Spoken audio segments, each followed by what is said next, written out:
I got this one. Before we go to coffee break, I'm going to invite Joel Hart and some of the members from our Africa team that traveled to Zambia this summer to come up to the stage with me. And one of the things that we are working on really hard, even as a new community, is to make sure that we're engaged both locally here in the city and globally around the world in terms of development and sustainable community development. So come on up here, Joel, first. And I want to give you a chance just to introduce yourself, talk about what you're doing here in this community and how people can get involved. Yeah, so I come from a little bit of a development background, serving in Liberia for over a year, back in 2009, doing water and sanitization projects, and it's something that I've just come to love and be extremely passionate about. And we're building a team of people that are passionate not only globally, but locally as well about what's going on in our own city. We don't want to be ignorant to that as well. And we're excited about building new partnerships and also building upon the existing partnerships such as Hands at Work, as these guys are going to share about in a couple minutes. We also have a partnership with Kernels of Hope through ECC, and we're going to be supporting IGM definitively, but we're also looking to build upon that as well. And Dan Moran's been, as Jess has said, has been going to Mustard Seed, the group of people for a couple years now, and I think JDP's been going to the DI, and we're also supporting In From the Cold as well. So we're looking for people who are passionate about these types of things and want to be involved. So if you're interested, come talk to Jeremy or I. And one of the neat things about this community is I think we've got a lot of energy to help, but we also have a lot of know-how and a lot of intelligence about how you do development and helping well. And so this is really what this local and global development community is all about. And so talk to Joel about that. There's lots of ways. If you just want to put boots on the ground and help out and serve dinner, you can talk to Justin. If you want to help us strategize about how we have an impact in the city and the world, then talk to Joel and we'll get you connected. We're right now working with Calgary Vibrant Communities in terms of they've taken over the Calgary Poverty Reduction Initiative in the city, and we're working with them on how we can partner with them and just be really strategic about what we do here in the city. So that's coming up. As Joel is up here, I'm going to also invite these guys to come up to the stage as well. And these guys are part of our Africa team that traveled this summer to Zambia to represent us. And so we wanted to give them a quick opportunity to tell you a little bit about their story. And then when they're done, I'll give you some information about how you can either go to Africa with our next team that's coming up or just get involved. So Cindy, take it away. Today I'm hoping to give you a glimpse of the huge impact that Africa has had on my life. Did you hear any of that? Maybe? Start again? Okay. All right. Woo! Today I'm hoping to give you a glimpse of the huge impact that Africa has had on my life. And to sum that up into 2 minutes is kind of mind-boggling, just because I have so much I would want to share with you all. I went to Africa wanting God to open up my heart and my mind to allow Him to change me, to restore me, and to help me to become my better self. I, as some of you may know, have dedicated the last 4 years working in early childhood development. I have to find patience and acceptance and understanding to selflessly give all of myself. This is something I'm not perfect at. I have a lot of room for growth, but this is where I find God when I'm walking and investing in other people's lives. The African people are oppressed by sickness, lack of food, inadequate shelter, family members and community members dying. And despite the heartache and the pain and the suffering, there's something beautiful there, and in my opinion, it is vital.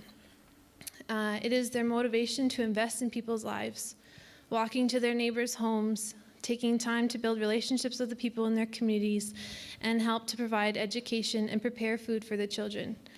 In Africa, there are people in the communities that are struggling to meet basic needs for themselves and their families, despite the sufferings. I see them selflessly give all of themselves by committing to be a community care worker. This selfless giving has had a profound effect on the development of the children in their communities. The mannerisms in which the children relate to their peers and their elders is where I was able to see the beauty that was developing there. What I love about Hands is that they are careful not to interject themselves into this integral cultural system. Instead, they pour out into the care workers, providing teaching, resources, supplies, and support.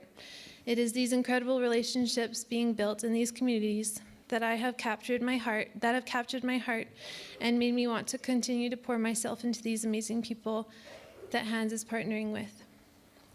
There are so many personal experiences that I treasure and would love to share with you. If you would like to hear my stories, I would love to go for coffee with you to take the time to do justice of the people in Africa and the incredible work that Hans is offering. Thank you.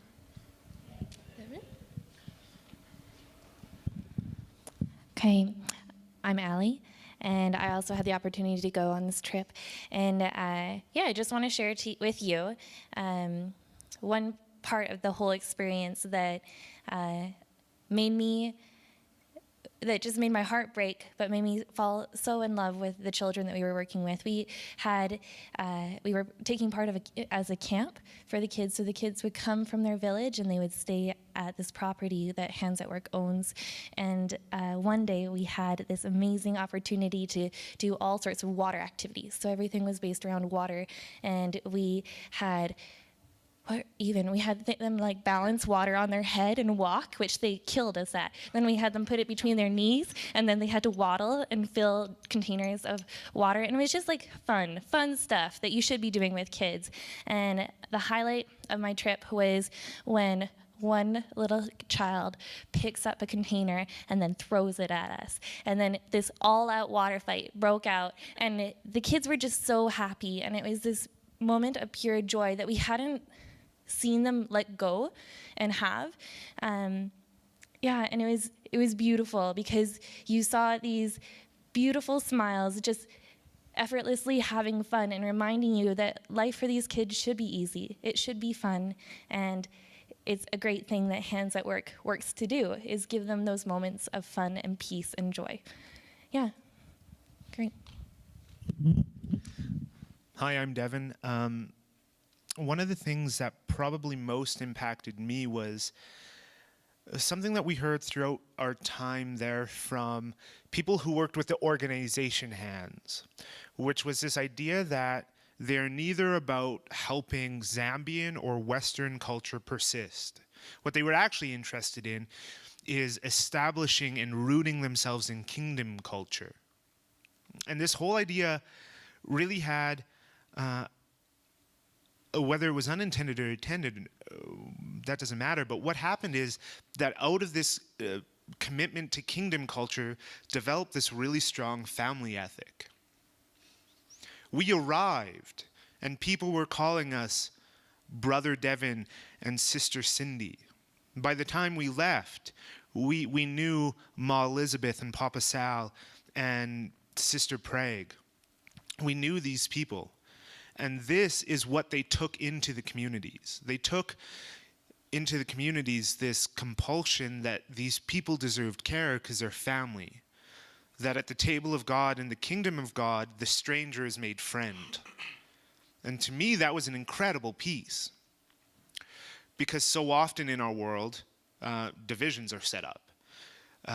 And so while we were there, seeing this organization that we've partnered with for close to 10 years, and this community that we've partnered with for the last few years, seeing the work that goes on there, that in each community that they're a part of, they don't have an overarching master strategy that they unroll, where they go into a community, this is steps 1 through 5 that we always do, and this works for you, and get on board. They go in and they listen to their family members. They go in and they listen to the mothers and the fathers and the sons and the daughters, and they ask, what do you need? And they provide for that need because they're family. They're not objects, they're not projects, but they're family. And to me, that was probably the most significant thing I took away from this trip. Yeah, thanks, guys. Let's give these guys a hand. I know it's a big deal sometimes to stand up in front of everyone and try and capture such a life-changing experience in a couple minutes, but we appreciate that.